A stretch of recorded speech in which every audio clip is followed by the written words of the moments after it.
Bonjour, c'est Thomas. Aujourd'hui, je vais vous parler de Loops. Loops, c'est un jeu pour 2 à 10 joueurs qui peut se jouer à partir de 7 ans et pour des parties d'environ 15 minutes. Loops, c'est un jeu dans lequel vous incarnez des pilotes d'avion qui allaient essayer de faire des loopings et éviter de vous écraser. Pour cela, vous allez devoir défausser des cartes de votre main. À l'issue d'une manche, si un joueur a réussi à se défausser de toutes les cartes de sa main, eh bien il va forcer tous les autres à marquer des points. À la fin de la partie, c'est le joueur qui aura le moins de points qui sera le gagnant. Alors voyons voir comment cela va se passer. Eh bien tout d'abord, comme je l'ai dit, le jeu va se jouer en manches. À chacune des manches, on va mélanger les cartes et on va en donner 10 à chacun des joueurs. Ces cartes, elles sont numérotées ou bien ce sera des cartes spéciales.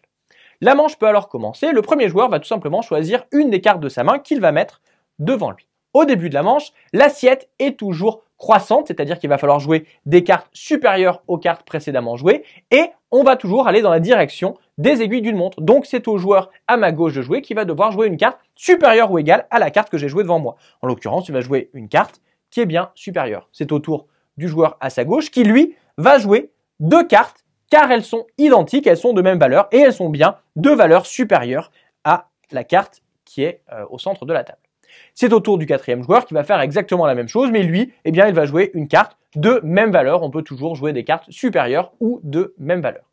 Ici, eh bien, je pourrais continuer à monter, mais je vais plutôt essayer de faire un piège à mes adversaires et cette fois, je vais changer l'assiette. À partir de maintenant, il va falloir jouer des cartes non pas de valeur supérieure, mais de valeur inférieure. C'est alors au tour du joueur suivant qui va jouer la carte ici qui est bien inférieure à la carte précédemment jouée qui était une carte de 8000.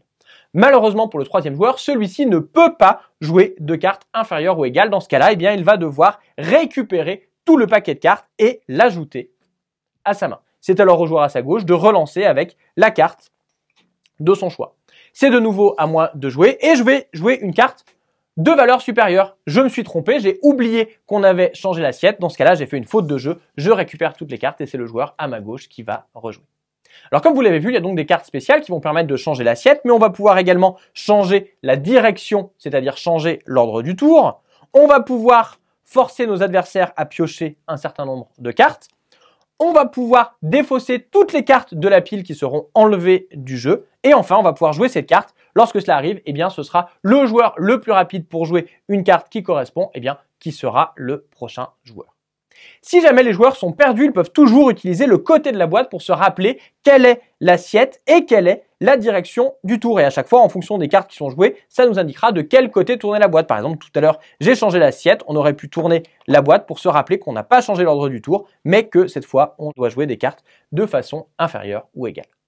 On continue ainsi à jouer les cartes jusqu'à ce qu'un des joueurs ait réussi à se débarrasser de toutes les cartes de sa main. Dans ce cas-là, la manche s'arrête et les joueurs vont regarder les cartes qui leur restent en main et compter les points qui sont indiqués en bas de ces cartes. Ils vont faire le total et le rajouter aux points qu'ils avaient marqués aux manches précédentes. Si aucun joueur n'a dépassé 200, on remélange les cartes et on en distribue de nouveau 10 pour commencer une nouvelle manche. Si un joueur a dépassé 200 points, la partie s'arrête et c'est le joueur qui a le score le moins élevé qui est alors le gagnant. Loops, c'est donc un jeu dans lequel il va falloir bien choisir à quel moment jouer nos différentes cartes, jouer nos cartes spéciales pour essayer de piéger les autres pour être le premier à défausser toutes nos cartes. Voilà, vous savez presque tout sur Loops. Maintenant, à vous de jouer.